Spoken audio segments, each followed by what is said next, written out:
Assalamualaikum warahmatullahi wabarakatuh.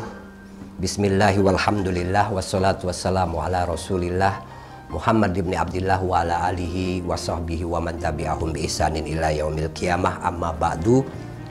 Faqala ta'ala afara'aital ladzi takhadha ilahahu hawahu wa adallallahu ala ilmin wa khatama ala sam'ihi wa qalbihi wa ja'ala ala basarihi gisawatan famayahdihi min ba'dillah afala tadakkarun. Wa qala Rasulullah sallallahu alaihi wasallam salasatun muhlikat wa salasatun munjiyat. Al hadis au kama qala Rasulullah sallallahu alaihi wasallam. Pemirsa ngaji bareng kiai dan ulama dimanapun Anda berada yang saya hormati, alhamdulillah pada kesempatan kali ini kita akan bicara tentang hawa nafsu. Ini hal yang sangat penting, apalagi di zaman sekarang ini di mana orang itu harusnya betul-betul berpikir, merefleksikan dirinya dalam beragama. Apakah kita ini dalam beragama itu mengikuti ajaran agama yang baik dan benar, atau sebaliknya justru kita mengikuti hawa nafsu belaka. Ini sungguh momen yang sangat tepat untuk kita berpikir ulang tentang itu semua. Pertama, karena memang kita sedang menghadapi merebaknya virus corona yang mempengaruhi praktek-praktek keagamaan kita. Dan kedua, kita juga sedang masuk di bulan Ramadan yang tentunya banyak hal yang sudah tidak bisa kita kerjakan, kita lakukan karena adanya ancaman virus corona ini.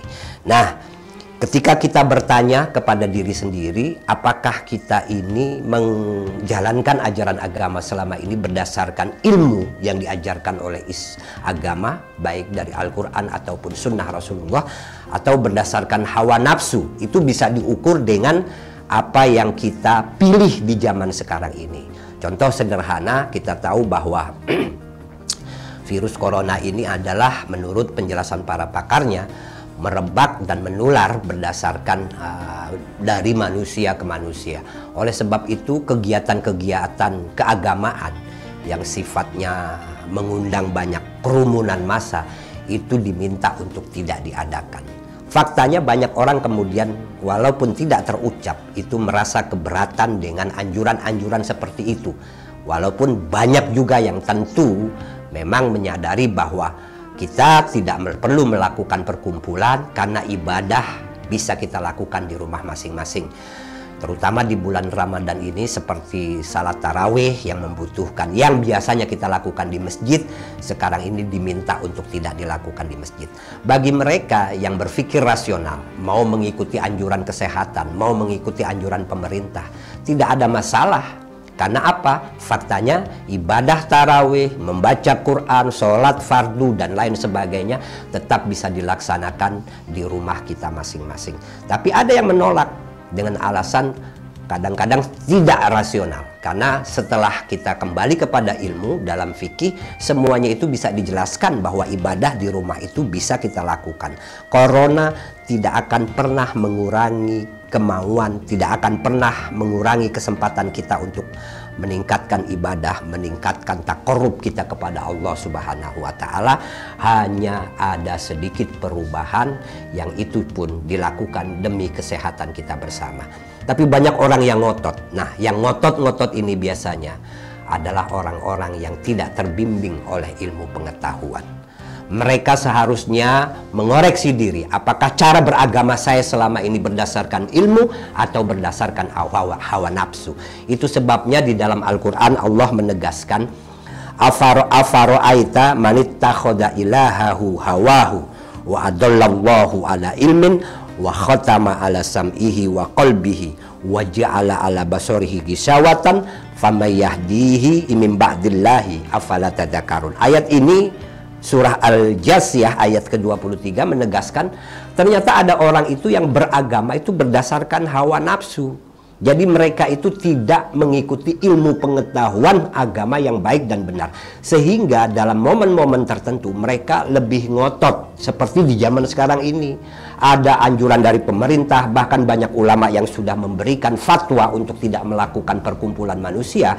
Banyak yang masih merasa keberatan, yang kalau ditanya alasannya apa? Jelas alasannya itu tidak didasari oleh ilmu pengetahuan. Itu sebabnya di dalam ayat ini Allah menegaskan, apakah kamu lihat, tidak tahukah kalian bahwa ada orang itu yang menjadikan hawa nafsunya itu sebagai agama. Bahkan Allah mengatakan mereka itu orang-orang yang disesatkan oleh Allah Subhanahu wa ta'ala. Karena apa?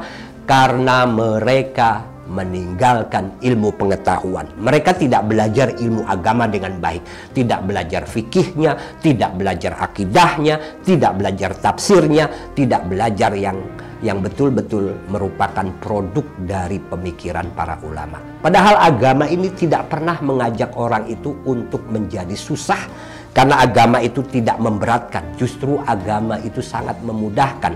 Orang dipaksa, orang diminta untuk melaksanakan ajaran agama itu dalam konteks ketakwaan itu, kata Al-Quran itu, fattaqullaha mastata'tum, bertakwalah kepada Allah Subhanahu wa ta'ala semampu kalian.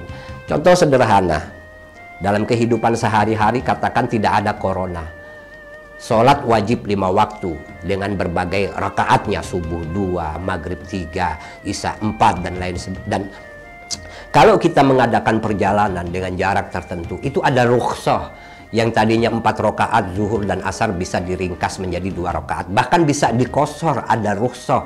Karena apa? Dianggap kalau kita mengadakan perjalanan jauh, ada hal-hal yang membuat kita itu tidak bisa atau repot jika harus mengerjakan sholat itu sesuai waktunya dalam kondisi normal. Maka ada rukhsah untuk menjamaknya. Bahkan ada rukhsah untuk mengkosornya, menggabungkan antara 2 waktu sholat menjadi atau dikerjakan dalam 1 waktu. Begitu juga orang yang sakit. Dalam Ramadan orang sakit, kalau dia puasa sakitnya itu dikhawatirkan tidak akan sembuh, maka boleh tidak puasa. Begitu juga ibu hamil, ibu menyusui, orang tua boleh tidak puasa kalau puasa baginya terasa berat dan membuatnya itu tidak sehat, boleh tidak puasa.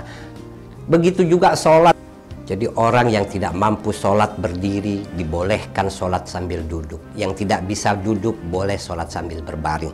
Bahkan sholat hanya dengan kedipan mata dan pikiran itu diperbolehkan.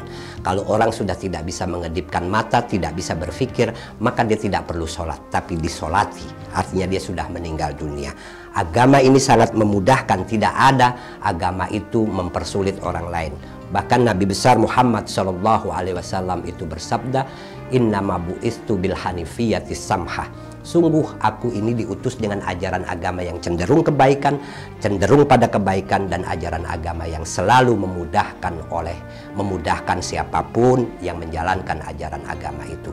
Selalu tersedia kemudahan-kemudahan di dalam ajaran agama Islam bagi mereka yang berada dalam kondisi sulit, apalagi dalam kondisi seperti sekarang ini kita berhadapan dengan ancaman virus corona di bulan Ramadan ini. Oleh karena itu kita harus memeriksa diri, apakah cara beragama kita itu berdasarkan ilmu agama, sekali lagi, atau berdasarkan hawa nafsu. Dan ini sangat berbahaya. Orang yang menjalankan agama berdasarkan hawa nafsu biasanya itu bisa dilihat dengan model keberagamaan yang susah diatur, tidak rasional. Apa katanya, apa maunya, tidak didasari oleh ilmu pengetahuan. Contoh sederhana, dalam kondisi sekarang ini ketika ada anjuran untuk tidak melakukan perkumpulan dan lain sebagainya, ngotot untuk tetap melakukan perkumpulan dengan alasan menjalankan ajaran agama. Padahal kalau dilihat secara ilmu pengetahuan agama, selalu ada jalan keluar untuk kita menjalankan ajaran agama ini dengan cara-cara yang lebih mudah. Itu sebabnya Nabi Muhammad SAW mengingatkan kita semua, ada 3 hal yang akan menghancurkan kita dan ada 3 hal yang akan menyelamatkan kita. Apa? 3 hal yang menghancurkan orang itu, pertama adalah syukhun muta', rasa bakhil, sikap bakhil yang dituruti. Orang tidak mau bersedekah, tidak mau membantu orang lain karena takut hartanya berkurang. Itu hal yang merusak manusia yang pertama. Yang kedua, wahawa muttaba, hawa nafsu yang diikuti. Orang yang mengikuti, jangan dipikir mengikuti hawa nafsu itu sekedar orang melakukan maksiat. Banyak orang yang menjalankan ajaran agama, tapi yang diikuti bukan ilmu agama, tapi hawa nafsunya. Itu sebabnya tadi Allah mengatakan di dalam Al-Quran itu, ada orang yang menjadikan Tuhan, hawa nafsunya itu sebagai Tuhan. Tanda-tandanya mereka meninggalkan ilmu pengetahuan dan susah diatur, ngeyelan kalau bahasa orang sekarang ini. Nah, yang merusak yang ketiga itu adalah sikap merusak wa ijabul mar'i binafsihi, rasa bangga seseorang pada dirinya sendiri yang kemudian melahirkan sikap sombong. Oleh sebab itu, oleh Nabi kita diajarkan untuk menghiasi diri dengan tiga sikap yang akan menyelamatkan kita. Kalau tadi sikap bakhil, sikap mengikuti hawa nafsu, dan sikap sombong, bangga pada diri sendiri adalah sikap yang merusak, maka sikap yang menyelamatkan kita atau salasun al-munjiat, yaitu khasyatullah, takut kepada Allah fisirri wal alaniyah, baik dalam keadaan kita itu tidak terlihat oleh orang lain ataupun ketika kita itu sedang berada di tengah orang lain. Tetap menjaga diri, takut pada Allah, tidak berani melakukan hal-hal yang dilarang oleh Allah, dan selalu melakukan atau mengerjakan hal-hal yang diperintahkan oleh Allah Subhanahu wa Ta'ala. Yang kedua, wal qasdu fil fakri wal ghina, sikap sederhana, tidak berlebihan. Jadi kita tidak terlalu miskin, juga tidak terlalu kaya. Sederhana, ini penting sikap sederhana ini. Dan sikap sederhana ini bisa dipilih, pilihan sederhana ini. Jadi sederhana ini bukan keterpaksaan. Jadi kalau kita ingin menjadi orang yang sederhana, kita harus dulu bekerja dengan baik sehingga kita punya kemungkinan kaya, punya harta yang banyak, tapi kita memilih hidup sederhana.